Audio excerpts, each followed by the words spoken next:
আমাদের দেশের বিচার ব্যবস্থা আর বিচারক নিয়ে রয়েছে নানা রকম বিতর্ক, রয়েছে নানা রকম প্রশ্ন।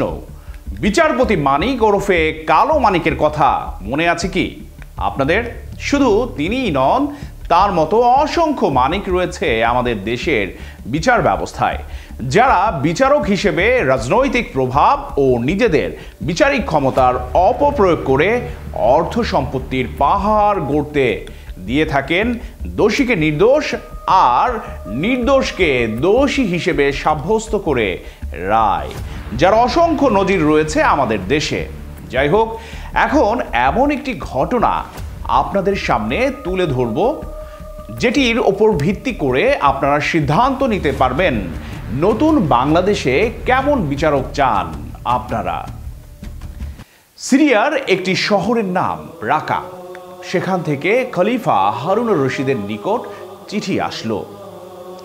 চিঠিতে লেখা ছিল, শহরের বিচারক এক মাস যাবৎ অসুস্থ, বিচার কাজ স্থগিত হয়ে আছে, খলিফা যেন দ্রুত ব্যবস্থা করেন। খলিফা চিঠির জবাব পাঠালেন, আগামী সপ্তাহের মধ্যে নতুন বিচারক আসবেন। এক সপ্তাহের মধ্যে নতুন বিচারক এসে যোগ দিলেন। বিচার কাজ শুরু হয়েছে। স্থানীয় প্রহরীরা একজন বৃদ্ধা মহিলাকে আসামি হিসেবে দরবারে হাজির করলেন। তার অপরাধ ছিল, তিনি শহরের এক রেস্তোরাঁ থেকে কিছু রুটি আর মধু চুরি করার সময় হাতে নাতে ধরা পড়েন। এবার বিচারক বলেন, আপনি চুরি করেছেন? বৃদ্ধ মহিলাটি প্রশ্নোত্তরে তিনি বললেন, জি। আপনি কি জানেন চুরি করা কত বড় অপরাধ ও পাপ? বৃদ্ধ মহিলা নির্দ্বিধায় তিনি বললেন, জি, আমি জানি। জেনেও কেন চুরি করলেন? যখন বিচারক এমন প্রশ্ন করলেন, তখন তিনি বললেন, অর্থাৎ সেই বৃদ্ধ মহিলাটি বললেন, আমি গত এক সপ্তাহ যাবৎ অনাহারে ছিলাম। আমার সাথে এতিম দু নাতিও না খেয়েছিল।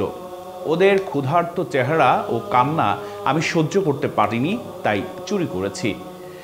আমার এছাড়া আর কোনো উপায় ছিল না হুজুর।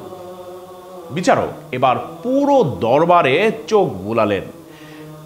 এবার বললেন, কাল যেন নগর খাদ্য এবং শরিয়া পুলিশ প্রধান ও সমাজের গণ্যমান্য ব্যক্তিগণ সবাই উপস্থিত থাকেন, তখন এর রায় দেয়া হবে।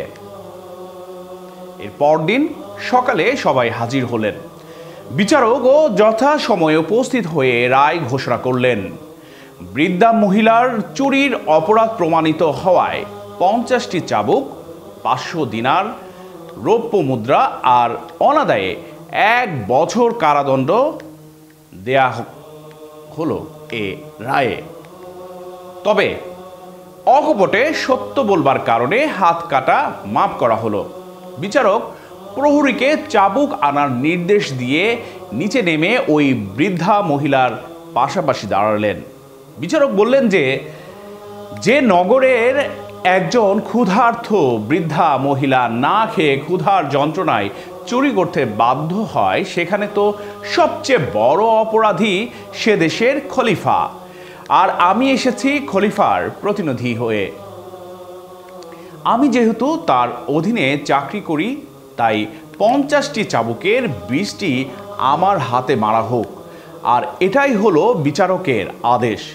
আদেশ যেন পালন করা হয় এবং বিচারক হিসেবে আমার উপর চাবুক মারতে যেন কোনো রকম করুণা বা দয়া দেখানো না হয়। বিচারক হাত বাড়িয়ে দিলেন। 2 হাতে পরপর 20টি চাবুক মারা হলো। চাবুকের আঘাতের ফলে হাত থেকে রক্ত গড়িয়ে পড়ছে অনবরত। ওই অবস্থায় বিচারক পকেট থেকে একটি রুমাল বের করলেন। সেই কেউ একজন বিচারকের হাত বাঁধার জন্য এগিয়ে গেলে বিচারক তখন নিষেধ করেন। এরপর বিচারক বললেন, যে শহরে নগর প্রধান, খাদ্য গুদাম প্রধান ও অন্যান্য সমাজ হিতৈষীরা একজন অভাবগ্রস্ত মহিলার ভরণ পোষণ করতে পারে না, সেই নগরে তারাও অপরাধী। তাই বাকি 30টি চাবুক সমানভাবে তাদেরকেও মারা হোক। এরপর বিচারক নিজ পকেট থেকে বের করা রুমালের উপর 50টি রৌপ্য মুদ্রা রাখলেন। তারপর বিচার বিচারপতি উপস্থিত সবাইকে বললেন, যে সমাজ একজন বৃদ্ধ মহিলাকে চোর বানায়, যে সমাজে এতিম শিশুরা উপবাস থাকে, সে সমাজের সবাই অপরাধী। তাই উপস্থিত সবাইকে 100 দিনার রৌপ্য মুদ্রা জরিমানা করা হলো। এবার মোট 500 রৌপ্য মুদ্রা থেকে 100 দিনার রৌপ্য মুদ্রা জরিমানা বাবদ রেখে বাকি 400টি রৌপ্য মুদ্রা থেকে 20টি চুরি যাওয়া দোকানের মালিককে দেয়া হলো। বাকি 380টি রৌপ্য মুদ্রা বৃদ্ধা মহিলাকে দিয়ে বললেন, এগুলো আপনার ভরণ পোষণের জন্য। আর আগামী মাসে আপনি খলিফা হারুনুর রশিদের দরবারে আসবেন। খলিফা হারুনুর রশিদ আপনার কাছে ক্ষমার প্রার্থী। 1 মাস পরে বৃদ্ধা খলিফার দরবারে গিয়ে দেখেন খলিফার আসনে বসা লোকটিকে চেনা চেনা মনে হচ্ছে।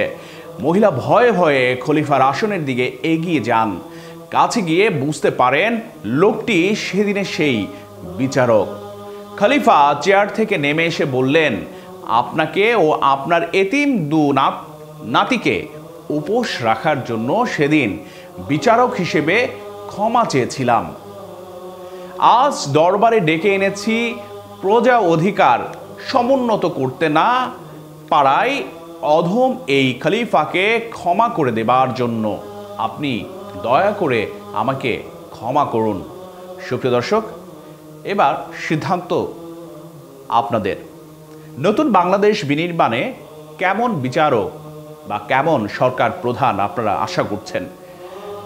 নিশ্চয়ই এই গল্পটির মতো, অর্থাৎ এই গল্পটির যিনি বিচারক ছিলেন খলিফা হারুনুর রশিদ, যে বিচার কার্য সম্পাদন করেছেন, নিশ্চয়ই আপনারা চান এমন বিচারক হোক নতুন বাংলাদেশ বিনির্মাণে এবং আগামীর জাতীয় সংসদ নির্বাচনে এমন একজনকে ভোটাধিকার দিয়ে প্রয়োগ করা, যিনি এই রাষ্ট্রকে সমুন্নত অর্থাৎ সকলের জন্য নিবেদিত হয়ে কাজ করবেন, অন্যায়কে অন্যায় এবং ন্যায়কে ন্যায় বলবেন, দোষীকে দোষী আর নির্দোষকে নির্দোষী বলবেন, কখনো দোষীকে নির্দোষী বা নির্দোষকে দোষী বলবেন না। এমন শাসক বা বিচারককে কি আপনারা চান? তবে সেটি বাস্তবায়ন করুন।